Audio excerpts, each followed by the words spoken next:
байна уу? Өнөөдрийнхөө хичээлээр бид нар 3 дугаар бүлгийн 1-р хичээл болох cosecant, secant, cotangent функцуудын харьцаануудын талаар бол авч үзэх болно. Тэгэхээр биднэрт 3 үндсэн ийм функцүүд бол яригдах нь.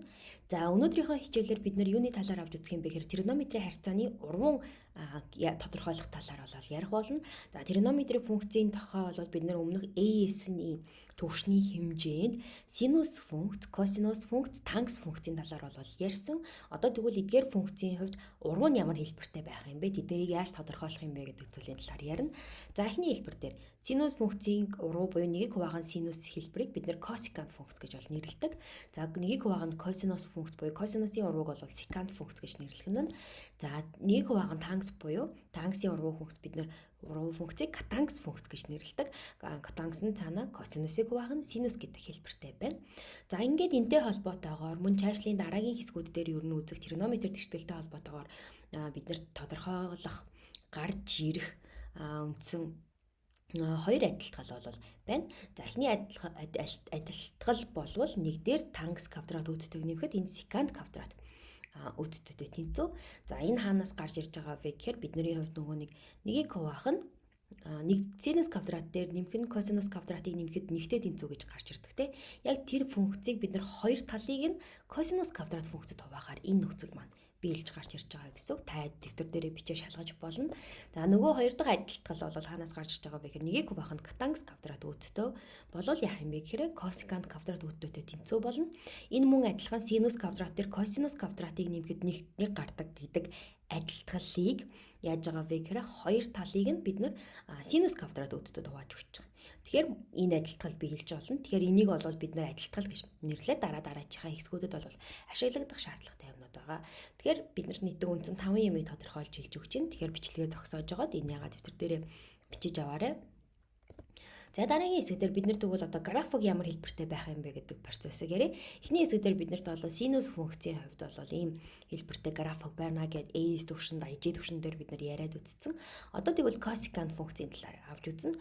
Cosecant гэдэг бол нэгийг хуваах нь синусын утга байгаа гэсэн үг. Тэгэхээр нэг ялгаатай зүйл одоо нэгийг хуваах нь синус функцэд хуваагдаж байна гэдэг чинь синус функцийн өөрөө тэг байлгадаг утгууд дээр тодорхойлогдохгүй гэдэг санаа ярина. За тодорхойлогдохгүй гэдэг нь жишээлбэл тэг байлгаж байгаа үед тэг градус дээр синус функц бол тодорхойлогдохгүй. Cosecant функц бол тодорхойлогдохгүй болж ирнэ. За 180 дээр ир гэдэг 180 градус дээр тэг гэдэг утгыг авч байгаа. Тэгэхээр яг энэ 180 градус дээр яах юм бэ гэхээр cosecant функц мөн адилхан тодорхойлогдохгүй. Тэгэхээр энэ 180 болвол бидний хувьд асимптот болж гарч ирж байна гэсэн. Мөн адилхан 360 градус болвол синус функцийн хувьд тэг гэдэг утгыг авдаг. Тэгвэл cosecant функцийн хувьд бол яах нь 360-ыг дайрч чадахгүй ийм хэлбэртэй буюу 360 дээр асимптот татагцсан хэлбэртэй зурагдана гэсэн. За энэ бол бидний хувьд синус функцийн уруу функцийн график буюу cosecant функцийн маань график бол гарч ирж байна гэсэн.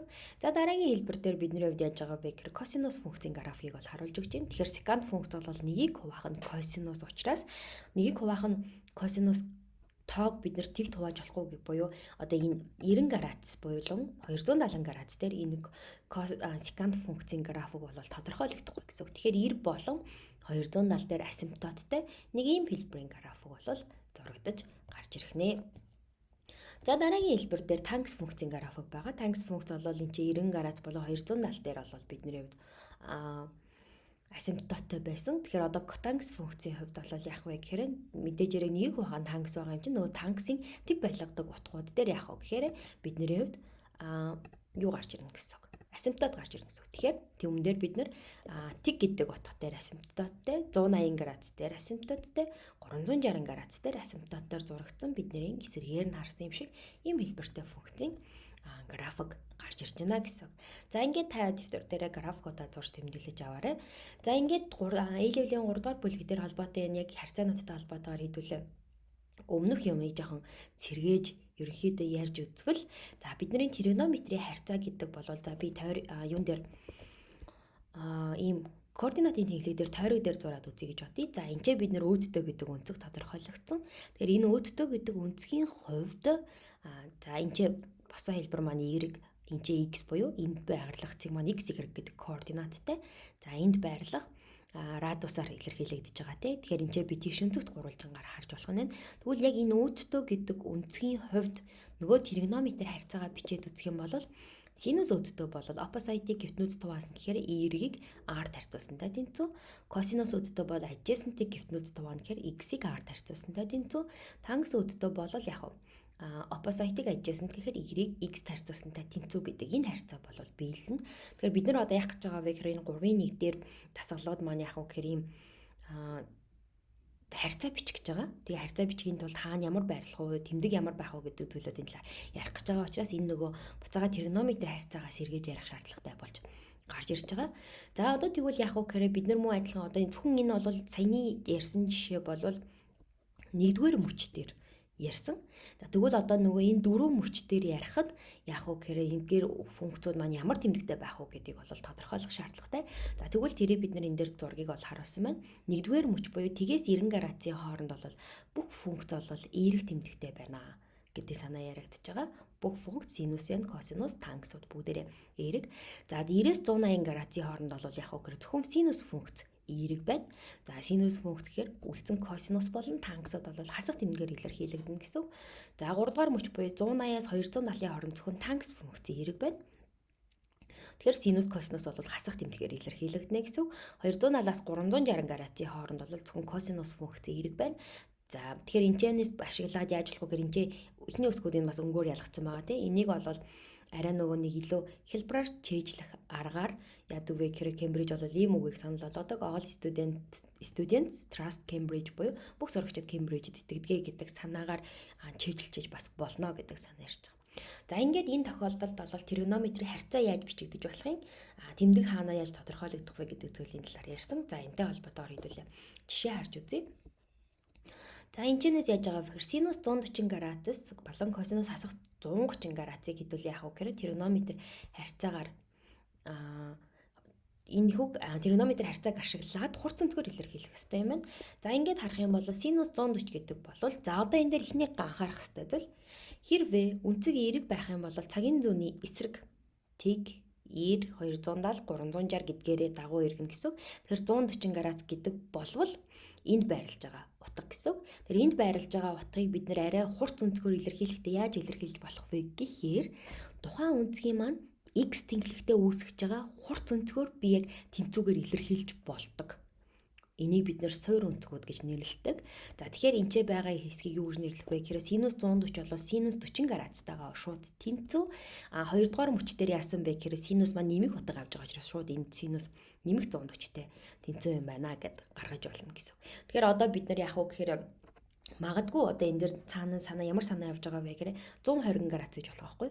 Тэр синус 120-ийн exact утгыг бол гэхээр бид нэр төөрөхөд төрж магадгүй яг нөө хид үлээгээ тооны мишээ ашиглах гэдэг юм гэсэн. Гэтэл 120 гэдэг бол цаана нэг үүсэж байгаа үнцгийн 60 градус учраас синус 120 бол синус 60-тай тэнцүү юм байна гэдэг санаа бол гарч ирж болно гэсэн. За дараагийнх нь косинус хасах 130. За одоо энэ дээр сөрөг үнцэг болоод ирж байгаа бол нөгөө тэнхлэгийнхаа эсрэгээр яваад ирж байгаа. Буюу цагийн зүүнний дагуу. За ингээд ирэх юм бол 130 градус гэдэг бол цаана нь x тэнхлэгтэй ямар үнцэг үүсэж байгаа вэ гэхээр 50 градусын үнцэг үүсэж байгаа.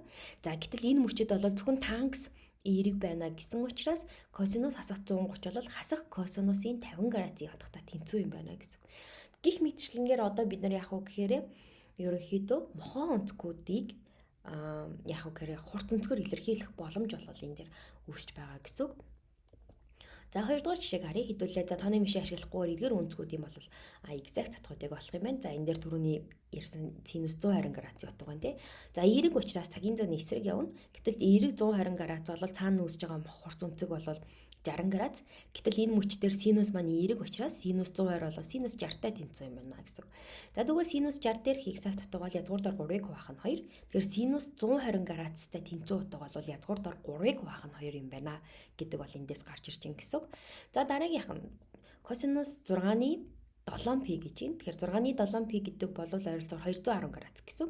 210 градус эерэг байгаа учраас энэ хэлбэр дээр яаж байгаа вэ гэхээр 180 итрээд 3 дугаар мөчөд байрлаж байгаа гэсэн. 180 180-ын цаана 210 гэж 30 градус буюу пик хуваахан 6 өвөлдөн. Тэгэхээр пик хуваахан 6 өнцөгтэй x тэнхлэгтэй хамгийн ойрхон байгаа учраас энэ хурц өнцгөр илэрхийлэгдэнэ.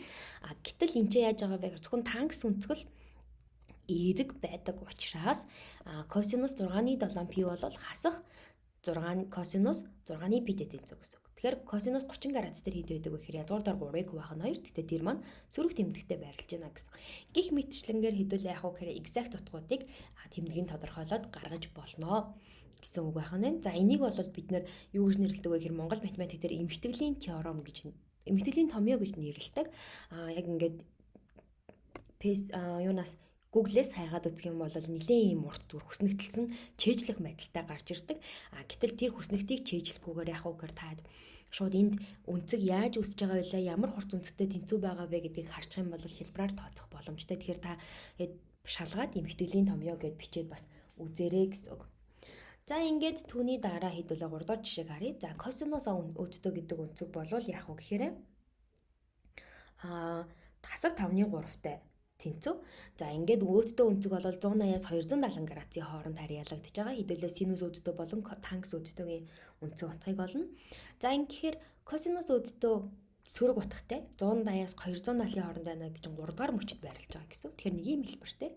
Гэтэл косинус өөддөө гэдэг үнцэг бол adjacent-ийг гифтнүүцэд харьцуулна. Тэгэхээр энд үүсэж байгаа өөддөө үнцгийн хувьд adjacent нь гэхээр ишигээ сөрөг 3 гэдэг нэгжтэй. Яг гифтнүүц нь 5 гэдэг уртын хэмжээтэй байна гэсэн. Тэгэхээр бидний хувьд энэ чинь y гэдэг уртыг олол тооцож болно тийм ээ. Тэгэхээр энэ бол доошоогоо сөрөг 4 болж y маань ирэх ёстой баг тийм 4-1 урттай ер нь бол. За ингээд y бол 4-1 урттай юм байна. За одоо энэ чинь синус өөддөө хэдүүлээ гаргаж ирэн. Синус өөддөө бол opposite-ыг гифтнүүцэд харьцуулна. Тэгэхээр opposite нь хасах 4 байсан. Хасах 4-ийг 5-т харьцуулахаар ийм гарна. За мөн адилхан хасах гэж байгаа шалтгаан энэ 3 дугаар мөчид зөвхөн тангс байдаг учраас угаасаа хасах гарах нь тодорхой байсан. Тийм болохоор ийм хэлбэртэй бол гарч ирж ин гэсэн. Тэгэхээр энэний урд хэдүүлээ нэмэг хасах гараад хасах дөрвийн аав шүү гэдгийг тэмдэглэх ёстой. Дараа нь тангс өөддөөгийн хувьд бол opposite-ыг adjacent-д орцуулна. Тэгэхээр тухайн энэ үнцгийн маань хувьд энэ үнцгийг яриад байгаа шүү дээ бид нар. Энэ үнцгийн хувьд opposite нь хасах 4, adjacent нь хасах 3 учраас нэмэх 3/4-тэй тэнцүү байна гэсэн. Гэх мэтчлэнгээр тэгш үнцэгт гурвалжин үүсгэж хагаад тэнцээр нь аль нь opposite нь болох уу, аль нь adjacent болох уу, аль нь гифтнүүз болох уу, аль үнцгтэр тодорхойлж байгаа билээ гэдгээ маш сайн анхааралтай харах хэрэгтэй болно гэсэн. За дөрөвдүгээр жишээ хэдүүлээ харцгаая. Бид нэр синус 50 градус бол b-тэй тэнцүү гэж өгсөн. Дараах өгөгдлүүдийг хэдүүлээ b-гээр илэрхийлэх ёстой. Жишээ нь синус 230, косинус 50, тангс 40, тангс 140. За ингээс харах юм бол синус 230 градус гэдэг бол бидний хувьд юутай тэнцүү юм бэ гэхээр 180 дээр 50 градусыг нэмсэнтэй тэнцүү. Тэгэхээр 3 дугаар мөчөд байрлаж байгаа үнцэг гэсэн. Тэгэхээр синус 230 болвол 3 дугаар мөчөд зөвхөн тангс нэмэх тэмдэгтэй учраас хасах синус 50 градустай тэнцүү гэсэн. Бид нэр синусийн утга ярьж байгаа. За тэгэнгүүт нөгөө синус 50 чинь өөрөө b юм чинь энэ синус 230 градусаар хасах b-тэй тэнцүү юм байна гэдэг нөхцөл үүснэ. За дараагийнх дээр нь хэдүүлээ косинус 50-ыг олно. Косинус 50-ыг олно гэдэг чинь синус 50-ын гэдэг бол b. За синусын харьцааг бид нэр олохдоо яаж байгаа вэ гэхээр 50 градусын эсрэг орчилгот opposite-ийг гифтнүүц тугаан тэгэхээр b гарч ийна гэдэг чинь бидний хувьд opposite нь b гифтнүүц нь нэгтэй тэнцүү болж ирнэ гэсэн. Тэгэх юм бол Пифагорын теорем ёсоор нэгийн квадратаас b-ийн квадратыг хасаад язгуур авахаар adjacent тал маань гарч ирнэ. Тэгэхээр косинус 50 градус гэдэг бол adjacent-ийг гифтнүүц харьцуулж хуваасантай тэнцүү.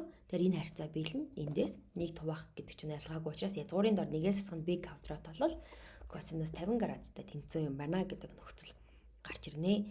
За одоо хэдүүлээ тангс 40 градусын утгыг олно. Тэгэхээр тангс 40 байна гэдэг чинь бид нар синус 50-ыг ярьж байна гэдэг чинь нөгөө тэгшин зүтгууруулж нэмд үлдсэн үнцэг маань 40 градус ахгүй. Тэгэхээр энэ үнцгний хувьд хэдүүлээ тангсын харьцааг өчнө. Тэгэхээр тангс 40 бол opposite-ийг adjacent-д харьцуулна гэхээр ийм хэлбэртэй тэнцүү болж гарч ирнэ гэсэн. За ингээ гарч ирж байгаа юм байна. Одоо хэдүүлээ тэгвэл тангс 140-ыг олно. Тангс 140 гэдэг бол нөгөө үнцгтэрээ бодох юм бол 140 градус гэхээр 2 дугаар мөчөд тэгэхээр үлдсэн 40 градусын буюу x тэглэгтэй хамгийн ойр байгаа үнцгтэй тэнцүү. Тэгэхээр энэ тэнхлэг дээр зөвхөн синус маань эерэг байдаг учраас тангс 140 градус бол хасах тангс 40-тэй тэнцүү юм байна гэдэг хэлбэр гарч ирнэ. Хэдүүлээ тангс 40 градусыг гаргаад ирсэн. Тэр бол тэгэхээр тэр утга хасах нэгтэй тэнцүү юм байна гэсэн. За гих мэтчлэнгээр яг уу гэхээр тэмдэг тодорхойлох. За үргэлжлүүлээд яг уу гэхээр Нэг нөгөөгөөр илэрхийлэх ийм хэлбэрүүд харьцаанууд бол илэрхийлэгдэж байгаа юм байна. Одоо тэгвэл хэдүүл яг 3-1 дээр илэрхийлэгдэх зүйл маань одоо энэ функцүүдийн хувьд л эсрэгээр нь яах гээд байгаа вэ гэхээр ярих гэж байгаа. Урав нь ямар тэгвэл байх юм бэ гэдэг зүйл ярих гэж байгаа. За одоо тэгвэл cosecant 240 градусын exact утгыг олох юм байна. За тэгэхээр 240 градус хувьд гэдэг бол юу юм бэ гэхээр 180 дээр 60 нэмсэнтэй тэнцүү. Тэгэхээр 3 дахь мөчөд байрлаж байгаа үнцэг гэсэн үг. Тэгэхээр cosecant 240 гэдэг бол нөө чанар ёсороо нэгийг хуваах нь синус 240 градус гэсэн үг. Гэтэл 3 дахь мөчөд зөвхөн тангс маань эерэг байгаа учраас синус 240 бол хасах синус 60 градустай тэнцүү гэсэн. За синус 60 дээр exact утгыг олох юм бол язгуурдаар 3-ыг хуваах нь 2, тэр маань хасах тэмдэгтэй. За ингээд энэ ботор хааг хэлбэрчлэх юм бол ийм хэлбэртэй болж гарч ирнэ гэдэг санаа байх нь. За ингээд сүүлийн жишээ бодлыг харж үзье. Secant квадрат x-ээс хасах нь тангс x хасах нь 3 тэнцвүүдийг x бол тгээс 360 градусын хооронд бол байрлах юм байна. Хэдүүлээ энэ тэгшгэлийг бодно. За тэгэхээр энд байгаа secant квадрат x гэдгээ задлах хэрэгтэй. Secant квадрат x бол тригонометрийн адилтгалын чанар 9-ороо 1 дээр нэмэх нь тангс квадрат x-тэй тэнцүү. За ингээд төсөөтэй гишүүдийг эмэгтгэх юм бол нэг ийм хэлбэр гарч ирнэ. За энэчнээс би тангс x-ээ орлуулад аагаар орлуулж болно. Үгүй байсан ч бас болно. Үржигдэхүүн болгоо задлахаар нэг ийм хэлбэртэй болно. Өгсөн нөхцлүүдээс үржигдэхүүн тэг байхын тулд үржүүр тус бүр тэг байх хэвээр. Тангс x 2-той тэнцүү, тангс x хасах нэгтэй тэнцүү. За эхнийхээс нь тангс x бол 63.4 градус гарна. Тангс маань өөрөө 180 градусыг нэмдэг учраас 243.4 градус гарна. За дараагийнхаас нь хасах 45 градус гарна. Энэ дээр 180 нэмэхээр нэмэх нь 135, нэмэх нь 315. Ингээд харах юм бол бидний тодорхойлогдох мужийг хангах өнцгүүд бол энэ нийтдээ юм 4 өнцөг байна. Цаана нь хэдүүлээ зурган дээр харж үзэх юм бол хэдүүлэнд нь харьяал огтолцож байгаа. Эхний 2 өнцөг бол энд гарч ирсэн, дараагийн 2 өнцөг бол энд гарч ирсэн. Тэгэхээр тгээс 360 градусын хооронд бол нийтдээ 4 шидтэй байх нэ гэдэг нөхцөл байна. Ингээд та бүхэн хичээлийнхаа дэвтэр дээр, тэмдэглэл дээр эдгээр бүх бодлогонуудаа жишээ бодлоготойгоо онолтойгоо хамт бичээд гэртээ дасгал 3А хийж дуусгах нэ.